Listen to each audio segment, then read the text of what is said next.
बेटा अब हम एक्सरसाइज 1.3 कर रहे हैं। एक्सरसाइज 1.3 है, इसके अंदर हमने कुछ रैशनल और इरैशनल नंबर्स को प्रूव करना है। सबसे पहले तो बेटा हमें ये पता होना चाहिए कि रैशनल नंबर क्या होते हैं, इरैशनल नंबर क्या होते हैं। प्रूव करना तो सेकेंडली है। रैशनल नंबर क्या होते हैं? रैशनल नंबर मैंने आपको बताए थे। रैशनल नंबर वो नंबर होते हैं जिसको हम p/q की फॉर्मेट में लिख सकते हैं। ऐसे कोई भी नंबर जिसको हम p/q की फॉर्मेट में लिख सकते हैं उसको हम रैशनल नंबर कहते हैं। रैशनल नंबर के अंदर जो p और q होते हैं उनका जो HCF है बेटा वो 1 होना चाहिए। ये प्रॉपर रैशनल नंबर, ये ज़रूरी होता है, ठीक है। अच्छा, कोई भी डेसिमल में नंबर है बेटा 3.5 है तो इसको भी हम 35/10 लिख सकते हैं कि नहीं? और फिर इसको कैंसिल भी कर सकते हैं। तो डेसिमल नंबर जो भी हैं जो ख़त्म हो रहे हैं, ठीक है, वो तो होते ही रैशनल है। क्लियर? अच्छा, अब ये देखना, कोई ऐसा नंबर जो डेसिमल के बाद रिपीट हो रहा हो। डेसिमल के बाद क्या हो रहा बेटा? रिपीट। जैसे ये 5 ऐसे ना होकर ऐसे होता, 3.5 5 5 5 ऐसे चलता जाता।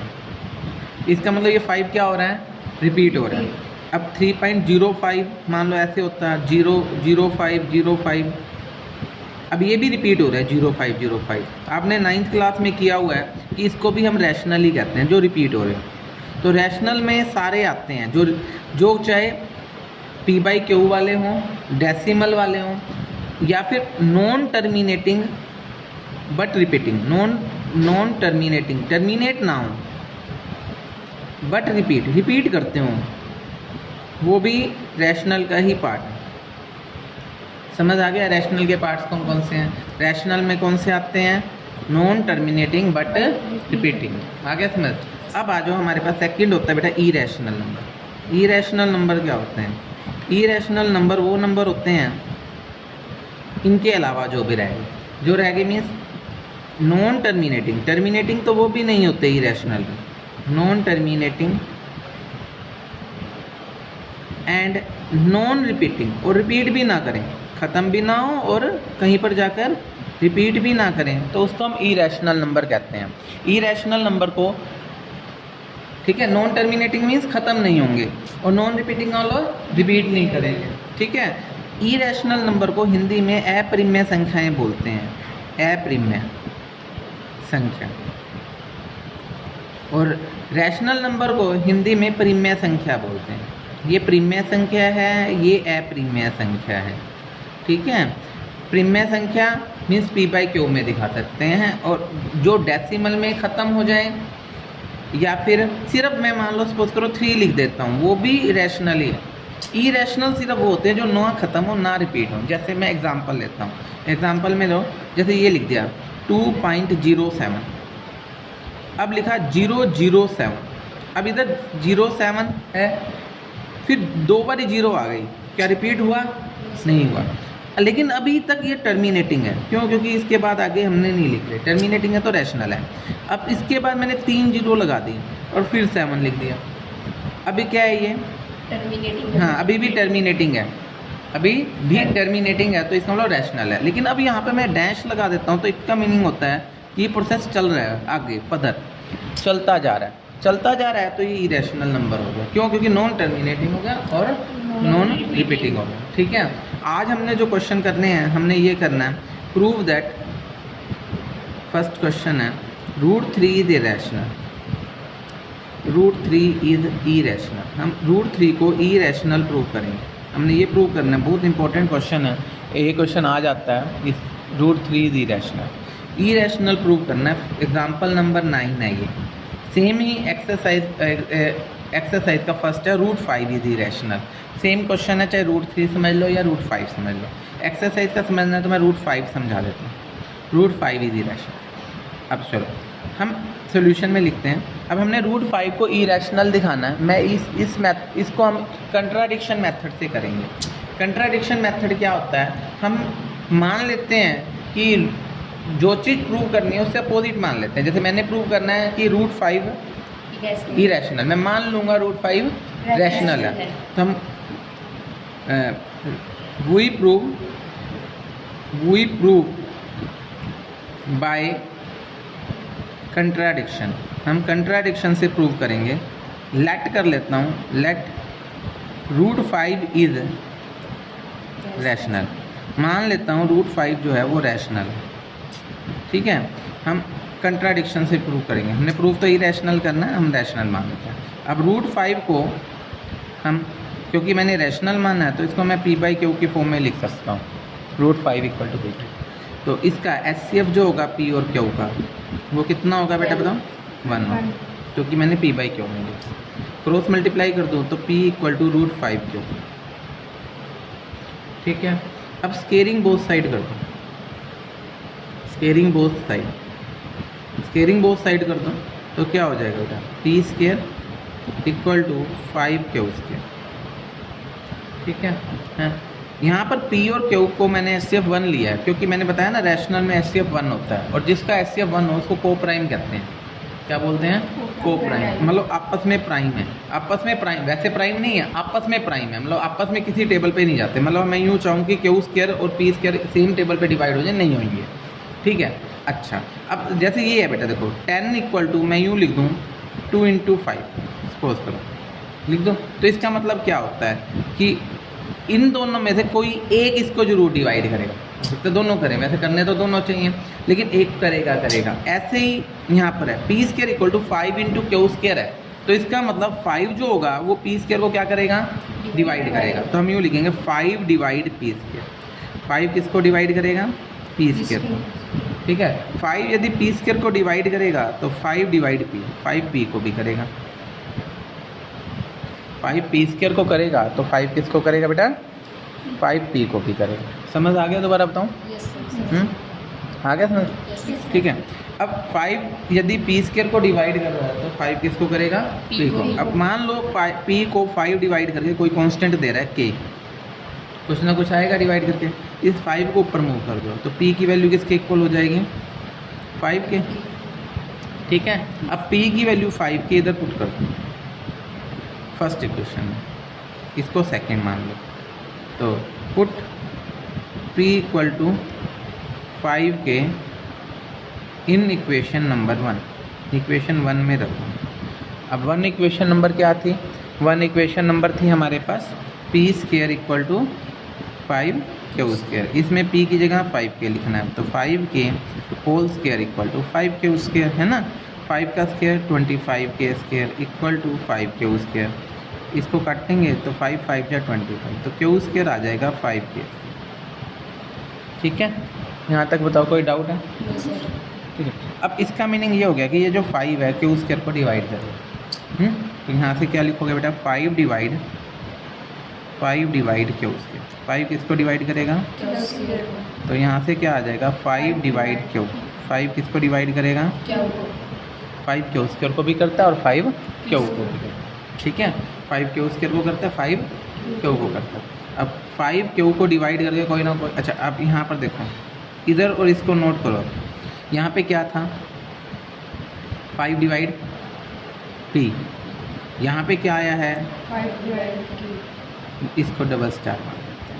तो इन दोनों को यदि मैं कंबाइन करके बोलूँ तो ऐसे बोल सकता हूँ कि 5 P को भी करता है और 5 हाँ कह सकता हूँ ना। तो from star and double star, star और डबल स्टार से 5 divide both P and Q, दोनों को कर रहा है, P को भी कर रहा है और Q को भी कर रहा है।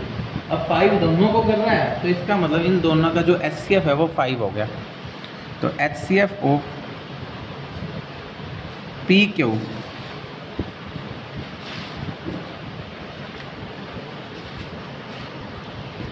तो इसका मीनिंग क्या हो गया बेटा? दोनों का 5 P को भी कर रहा है, 5 Q को भी कर रहा है, तो इसका मतलब इन दोनों का HCF जो है वो 5 है ना। अब HCF 5 पॉसिबल है? HCF 5 पॉसिबल है? सोचो नहीं है, क्योंकि हमने शुरू में HCF कितना मानना हुआ है? 1। पॉसिबल ही नहीं है 5, है ना। But it is not possible, but it is not possible, ये पॉसिबल नहीं है। So our assumption is wrong, हमारी एजम्पशन क्या है? रॉन्ग। तो रॉन्ग है तो इसका मतलब जो हमने माना है वो गलत मानना है। हमने गलत मानना है तो इसका मतलब जो √5 है वो क्या है? Rational. Therefore root 5 is irrational. समझ आया? रिपीट करो। हाँ, clear? Yes, sir. Prove that, second question है, prove that 3 + 2 root 5 is irrational.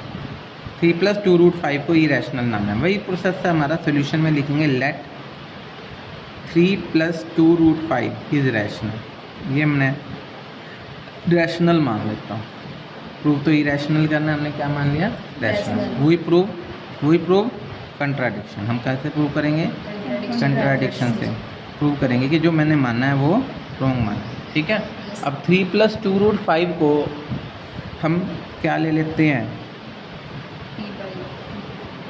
P/Q लिख दिया। तो HCF PQ कितना हो जाएगा बेटा यहाँ पर?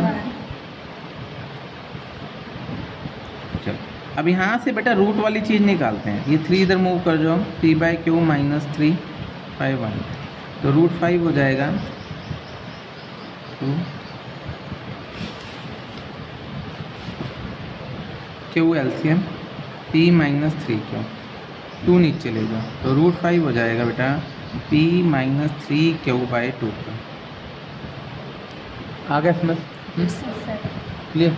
अब क्या करोगे? अब यूँ लिखोगे बेटा, P इज इंटीजर। P कैसा है? इंटीजर है। 3Q is integer. 3Q भी कैसा है? इंटीजर। ये भी इंटीजर, ये भी इंटीजर। तो it means P - 3Q is integer. ये भी इंटीजर ही पाएगा। ठीक है। अब 2Q इज इंटीजर। 2Q भी कैसा है? इंटीजर। तो इधर से क्या हो गया? अब ऊपर वाला पार्ट मैंने इंटीजर प्रूव कर दिया, नीचे वाला इंटीजर प्रूव कर दिया। तो इसका मतलब ये हो गया कि रूट 5 = P - ये था ना, P - 3Q/2Q। न्यूमरेटर भी इंटीजर और डिनोमिनेटर भी इंटीजर। तो इंटीजर डिवाइड में इंटीजर रैशनल नंबर होता है। तो इसका मतलब क्या हो गया? रूट 5 क्या होता है? Root 5 irrational. इरेशनल इक्वल क्या आ गया? रैशनल। इरेशनल किसके इक्वल आ गया? रैशनल के। नॉट पॉसिबल, पॉसिबल नहीं है। आ गया इसमें? दोबारा बताऊँ? क्लियर? हाँ, मैं रिपीट कर रहा हूँ बेटा, ये दिख नहीं रहा था। फिर से सुनो। यहाँ से क्वेश्चन है हमारा 3 + 2 रूट 5 = P/Q। ओके, मैंने रूट 5 वाली एक तरफ, बिना रूट 5 वाले 3 इधर ले जाओ। Q LCM ले लो, P - 3Q 2 नीचे ले। P इंटीजर है, 3Q भी इंटीजर, तो ये ऊपर सारा इंटीजर पाएगा। ठीक है। यहाँ से ये 2Q भी इंटीजर पाएगा। इंटीजर को इंटीजर से डिवाइड करोगे तो रैशनल आएगा। लेकिन हमने पीछे प्रूव किया था रूट 5 कैसा होता है? Irrational equal not possible. ठीक है। Yes. Next question. Next question है बेटा, prove that, third question first part है, प्रूव दैट 1/√2 इज इरेशनल। 1/√2 को इरेशनल लाना है। बिल्कुल सेम वही लाइन्स हैं सारी की सारी। हम कंट्राडिक्शन से ही प्रूव करेंगे इस क्वेश्चन को भी। हम अज्यूम कर लेते हैं कि 1/√2 जो है वो क्या है? रैशनल। ठीक है। तो लेट 1/√2 इज रैशनल। रैशनल है। वही प्रूव, कैसे प्रूव करूँगा? कंट्राडिक्शन से। तो 1/√2 को P/Q ले लेता हूँ। ठीक है। तो HCF PQ कितना आएगा बेटा? हाँ, 1 आएगा। ठीक है। हाँ, अब क्रॉस मल्टीप्लाई कर दूँ तो ये क्या ना, या तो फिर यूँ करो ना बेटा, इसको ना हम ऐसे कर लेते हैं P/Q 1/√2 ऐसे लिख के √2 से मल्टीप्लाई, √2 से डिवाइड, रैशनलाइज करते हैं। इसको रैशनलाइज बोलते हैं। 1 को √2 से करा √2 को √2 से करा 2। ठीक है। अब क्रॉस मल्टीप्लाई कर दूँ तो ये क्या बन जाएगा? √2 = 2 ऊपर मूव कर जाएगा 2P/Q। यहाँ तक बताओ, कोई डाउट है कोई डाउट? अब P कैसा है? P is integer. P integer है, तो यहाँ से 2P भी कैसा होगा? अच्छा। Q is integer. Q भी इंटीजर ही है। तो √2 = इंटीजर डिवाइड में इंटीजर। इंटीजर को इंटीजर से डिवाइड करते हैं, क्या आएगा आंसर? Rational. रैशनल। इधर क्या था? Root two. इरेशनल इक्वल क्या आ गया? Rational. पॉसिबल है? No, sir. Irrational equal rational. ठीक है, इरेशनल किसके इक्वल आ गया? रैशनल के। तो क्या लिखोगे? Not possible. अजम्पशन क्या हुई इसका मतलब हमारी? रॉन्ग। ठीक है। Yes, sir. नेक्स्ट है बेटा 7√5 इज इरेशनल। 7√5 को इरेशनल लाना है।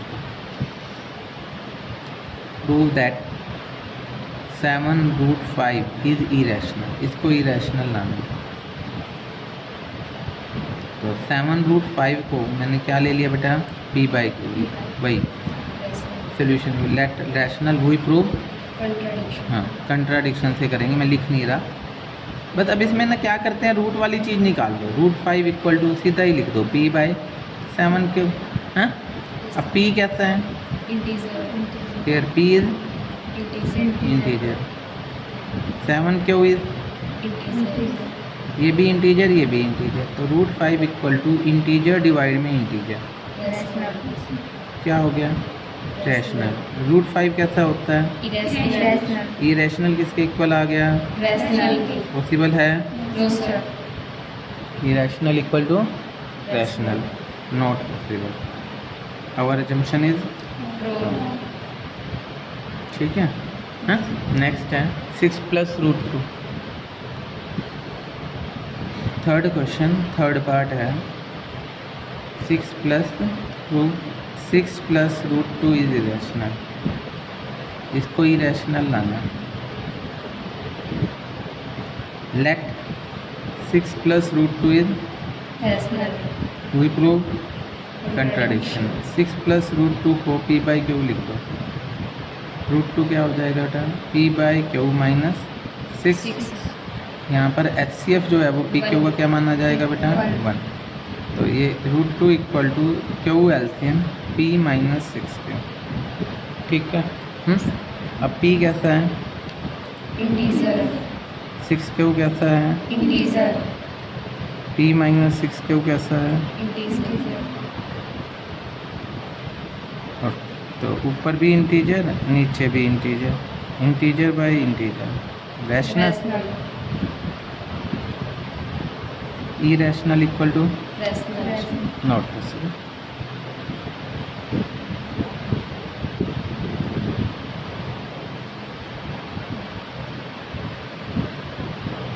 हो जाएगा बेटे। Yes, sir. ठीक है, ये एक्सरसाइज कंप्लीट हो गया 1.2। बाकी आप कल करो। ठीक है।